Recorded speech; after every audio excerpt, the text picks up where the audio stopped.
Сіз өнерді таңдадыңыз ба, әлде өнер сізді таңдады ма? Ой, ана балама бір нәрсені оқиды, бір нәрсені айтады, ойда сол эстрадный әнші болсам ба деймін да. Осы тарихтағы артистім. Талапты талап қылған тракторист деген ән. Sonra өкінем, бекер халыққа қарсы шықтым деп. Кассета арқылы менен кешірім сұрақты. Жаман мына жерге дақ түсті, мына өлең ешкім түсінбеген бар деп. Кәке сіздің өлеңіңіз шығады Қытайда деді. Сол өнеріңіз мемлекет тарапынан бағаланды ма? Үкіметтің тарапы дейді ғой, енді үкіметтің адамдары рұқсат бермегесін. Арман Алиев Талап Тотаевқа қаншалықты көмектесті? Мен бере қойған жоқпын, просто мықты сотқа подарить еткені бар енді. Дәл қазіргі сәтте бір мекемеде директор болып отырар едіңіз. Бір тұрмы не айтпақшылар. Болды бір нелер, тұстары. Қазақстан Республикасының халық артисі, Қазақстан Республикасының еңбек сіңірген қайраткері, Қазақстан Республикасының мәдениет саласының үздігі деген 3 атақты алайықшы, иә? Осы үшеуінің қайсысына өзіңізді лайықтымын деп санайсыз? Ондай қоймашы. Бұда бізде баяғы бір союзда бір тенденция болады, ұсынап, қолдап кететін, қазірге қолдамайтын болды. Сондықтан атағын жоқ шығар. Хит топ шоудың сахналық ғұмыры қашан аяқталды? Сахнаға Талап Тотаев шығамын екен деп сұрақты дейді, ол парақты ешкім білмеген. Мен жаман көңілім қалды. Районыдан қағаз келді, шыға бермесін, МВД милициясы бар. Барлығы осы жастардың өнеріне қарсы болғаннан кейін мен біраз боларын өкіре санадым, қоя қойдым, өкінішті ма. Хит-топ-шоуды өршеп қойып осығанда жөн емес, бірақ өзінің жұмысын тоқтатып тұрғаны рас болды.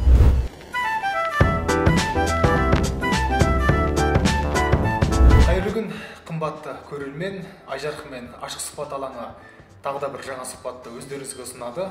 Бүгін бізде қонақта қазақ ребінің абыз атанған жастар жанашыры Талап Тотаев.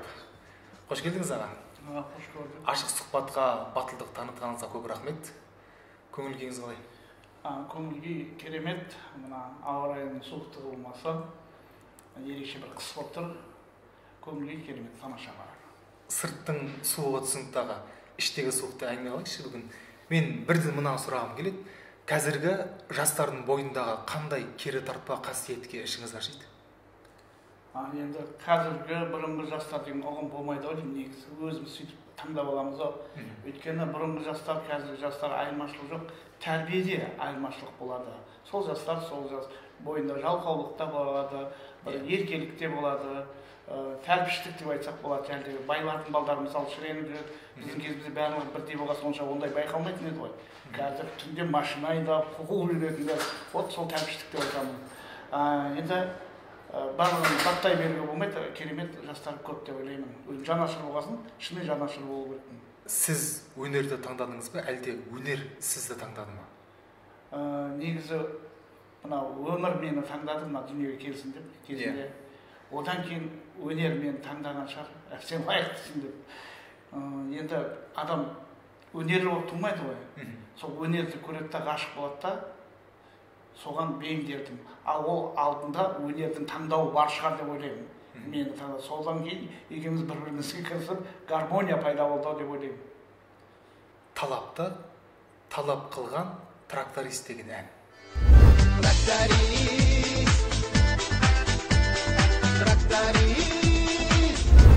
Бұл ән Арман Алиевтің танылуына көмектесті. Ал Арман Алиев Талап Тотаевқа қаншалықты көмектесті? Дегенмен бұрында ақиқаты тереңде жатыр. Енді тракторист мен өлеңім екен ешкім білмей жүрді, бір 10 шақты жыл ба. Енді бұны ауылда шығарған кезінде мен Талап Тотаев болмадым. Ой, ана балама бір нәрсені оқиды, бір нәрсені айтады, ойда басқа өлең айтсын деп айтатындар көп болды. Мен ол кезде талап болмай жүрдім. Кейін Арман Алиев бір 10 жылдан кейін осы өлеңді айтып, клип шығарып, аудио таспаға көбейтіп, республикаға танымал болғанда, ойбай, тәке мына өлең керемет екен ғой, біз мағынасын түсінбедік кезінде депті. Ол жастардың эмоциясын сол ерте көрсетіп қойған ғой, оны кейін түсініп жатыр. Ұрпақ кейін емес, үлкендер де кейін түсініп жатыр да. Алғашында қоғам қабылдамады. Қабылдамады. Ондай бір нәрсе жаңа нәрсе болса қабылдамайды ғой. Одан кейін бейімделіп, үйреніп, барып түсінгені ғой. Оны түсіну үшін Арман Алиевтің үлкен ықыласы болды, көмегі болды. Ол суреттеп көрсеткеннен кейін барып, дәлелдеп көрсеткеннен кейін барып, жұрт түсіне бастады өлеңнің мәнін. Арман Алиев те бұл өлеңнің арқасында біраз жерге бардым, көтерілдім деп, маған да алғыс айтады, мен де оған алғыс айтамын. Тет-а-тет қой, 50-50. Жақсы, қандай алғыс білдірді? Мүмкін қаражат жағынан? Енді ол мен өлеңді сатып дүние көрмеген, көмек болғанмен просто мына баланың бойында бір қуат жатыр, бір өзін шабыт жатыр екен көрсете білген сол Арман Алиев болып тұр ғой. Осылай дүниелер жатыр деген. Арман Алиев өзі тарихи артист тұғын, бірақ бұл саладағы артист емес тұғын, әнші емес, өзі өнерпаз тұғын. Сол арқасында жан-жаққа тамада оның тракторист шақырып береді. Ол да бір материалдың жағынан жақсы көмек болған шығар ол кісіге деп ойлаймын. Жақсы, өнерде сауда жоқ. Достық пейілмен, достық көңілмен бердіңіз. Бергенде бұл оқиға ше, трактористтің оқиғасы көп. Мен бере қойған жоқпын, просто дегенде алып қылсаймыз ба? Бере қойған жоқпын. Мен шиелі жігіттердің өнерпаздармен бірге концерт қоятымыз. Ол жігіттер мен өлеңді алып, солар айтып жүреді. Ол Арман осыны естіп алып, оны керемет дүние ғой деп басқа әншілерге көрсетіпті, басқалар ешкім айтпағасын, өзі айтты. Енді өзі айтып кассета шығарыпты, бірақ кассета арқылы менен кешірім сұрапты. Кетсін әніңіз кеңінен тарап, жаңа ұрғандық тұтайып табап депті. Екеуміз біріміз келісім жоқпыз, бірақ солай кешірім сұраған, кейін кездесіп танысып жатыр ғой, шығып болғаннан кейін. Бірақ бір туған күніме шақырып үлкен шоу қылып, сол кезде келді да бір мықты сотка подарить еткені бар енді. Көрме көңіл, менікі де көңіл, оныкі де көңіл. Сол өкінесіз бе? Бері сол әнді Арманның орындап шыққанына. Мүмкін сол әнді өзіңіз орындап шыққаныңызда, мүмкін дәл қазіргі сәтте бір мекемеде директор болып отырар ма едіңіз? Білдім ғой, не айтпақшылар. Қазір Арман Алиев оңтүстік цирктің директоры отыр. Енді ол тек өлеңнің арқасы десек, ол өтірік болады. Ол Арман өзі ізденімпаз адам, өзі сондай өлеңнің потенциалын көріп, сөйтіп насихаттағаны бар, ол кезінде кетті ғой. Ал енді Арман өзі басқа театрдың да адамы, ұстаздық етті. Толық келісем, бірақ визиткалық картасы тракторист болды. Ол рас. Арман тракторист. Фамилия емес, Арман тракторист. Арман тракторист. Ол рас, оны мойындаймын, өзі де мойындайды, өзі де көп жерде айтып отырады. Тіпті Американың өзі Американың қазақтары ғой енді. Қытайда да біреу адасып, айдалада бір тракторист шығып жатыр. Кәке, сіздің өлеңіңіз шығып жатыр Қытайда деді. Сөйтсе, айдалада бір кафеде Қытайдың қазақтары да тыңдап отыр. Жан-жақта болды енді. Өкінбейсіз? Өкінбеймін. Білмеймін, басында өкініп жүрдім да, мынаны шығарған тарихы да бар. Оны кейін айтарым, сұрап қалсаңыз егер. Жақсы.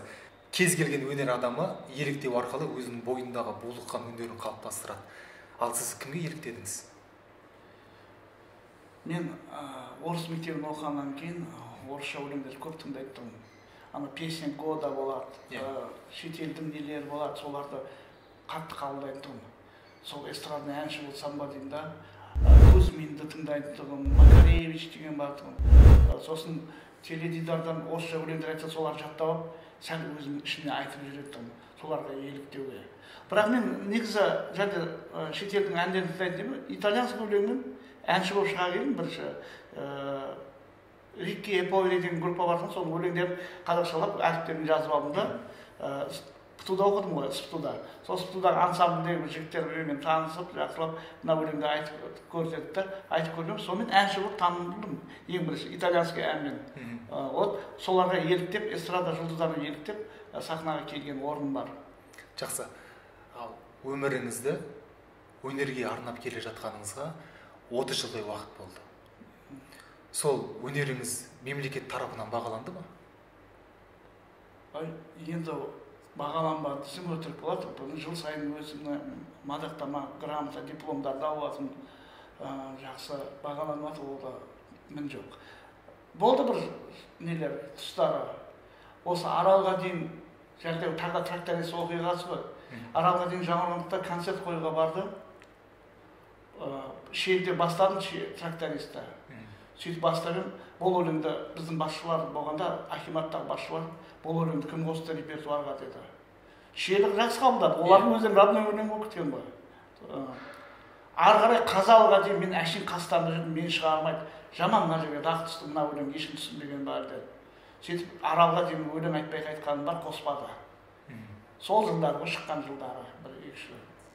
Білмеймін енді, сол үкіметтің тарапы деймін ғой, енді үкіметтің адамдары рұқсат бермегесін, мен бағаламағанын бір-ақ сәт білем. Қалғандар мен бағаланып келетін ғой, әйтпесе неге жүрмін мына жұмыста.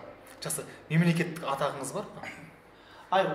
Осы мемлекет атағы туралы ше, менен кейінгі шәкірттерім алатын кезі келді. Иә. Бұда бізде баяғыда бір союзда бір тенденция болады, ұсынады, қолдап кететін, қазірге қолдамайтын болды. Біз мысалы өзім шәкіртім біреуді ұсынсам, қазір шәкірттерім өзі 30-дан асты. Олар да лайықты еңбек нәватыр.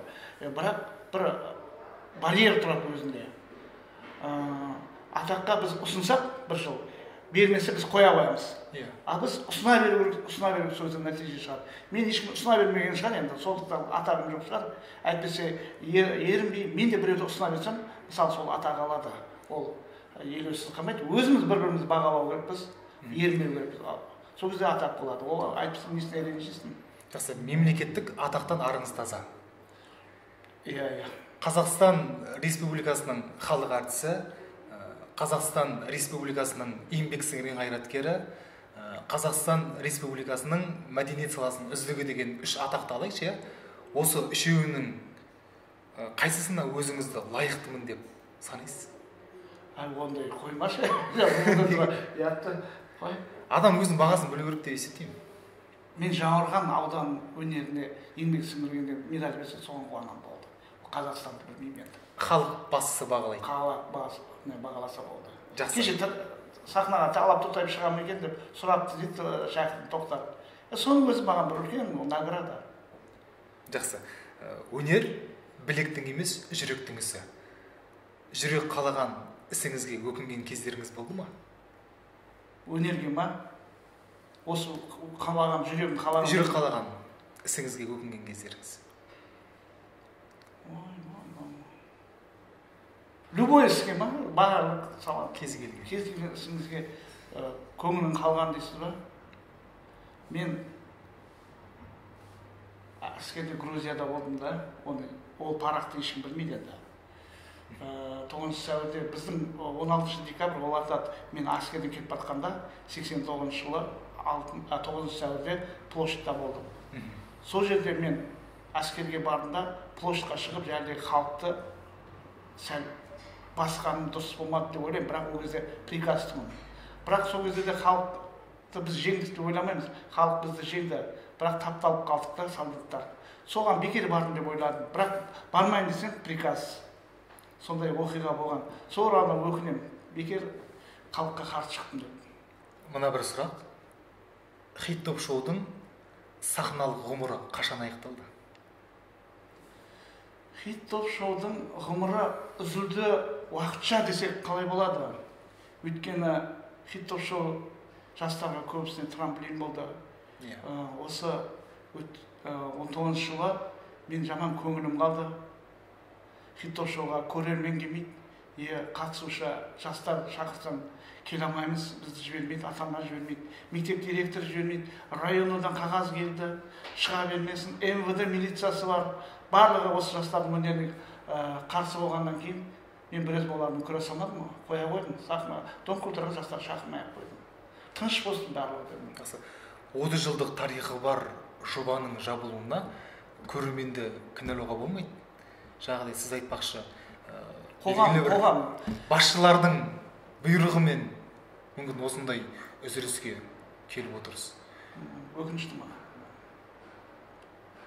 Алдағы уақытта жалғастыру ойда бар. Келесі жылы хит топ шоудың 30 жылдығы, оның міндетті түрде ардагерлер бола ма, жаңа таланттар болар ма, солармен бірге бір концерт қою арманым бар. Сонда да хит топ шоуды өшіріп қою осынғанда жөн емес, бірақ өзінің жұмысын тоқтатып тұрғаны рас болды. Бір мерейтойын тойлатып жүру керек оны. Сонымен бастап жабылатын шығар деп ойлаймын. Басқа да нелер келіп жатыр, думандар, жолдар табылар. Хит топ шоудың онлайн жобасы 30 мамыр күні Тоқтар Ажмұратов пен Есқары Айдын бауырларымыздың тізгінімен бастап алды. Бір ғана шығарылым. Қазір неге жоқ? Онлайн жоба. Ол операторский жұмыспен бітетін жұмыс екен. Біздің балдар барлығы қазір онлайн кезінде түрлі шаралар ұйымдастырып жатыр. Оларға кедергі болмайын. Сосын жұмыстар көп болады, съемка болады. Бірақ сонда да онлайн режим кәдімгідей офлайн сияқты болмайды екен. Көрдім. Комментарийдан байқадым, мақтайды да. Бірақ қол шапалақтамағансы ше, бәрі бекер. Ана жастарда әшейін лайктан басқа қол шапалақтама алмаған екен, ол дәрежесі дұрыс емес офлайнмен. Сондықтан бір-ақ рет шығардым да қоя қойдым. Шынайы болмайды да, короче. Сол хит топ шоудың қоғамдағы рөлі қандай? Қоғамдағы рөлі ма? Хит топ шоу негізі мен сахнаға жастар шығарғанда тәртіпке бірінші үйретем ғой. Тәртіп, сосын сахнаның мәдениеті болады. Ол мәдениет өмірдегі мәдениет, сахнадағы мәдениет екі бөлек. Бірақ сахнадағы мәдениетті білген адам өмірдегі мәдениетті болады деп бірінші бас негізген қағидасы сол шығар. Жастарды сұлулыққа үйрету. Тәрбиелеуге бұл да бір тәрбие жолы ғой хит топ шоу деп ойлаймын. Өнерге бейімделген жас ол жамандық жасамайды деп ойлаймын. Жақсылыққа бейімделеді. Қысаға жастарды қолдаудан жалықпаңыз деп тілек білдіреміз аға. Бүгінгі бүкпесіз сұхбатыңызға көп рахмет айтамын. Әйтеуір кіші демей уақытпен өлшенетін өмірден уақыт тауып келгеніңізге алғыс айтамын. Аман болыңыз аға. Рахмет. Ауа райының суықтығы болып тұр, бұған да үйренейін. Жақсы, керемет. Рахмет, жақсы.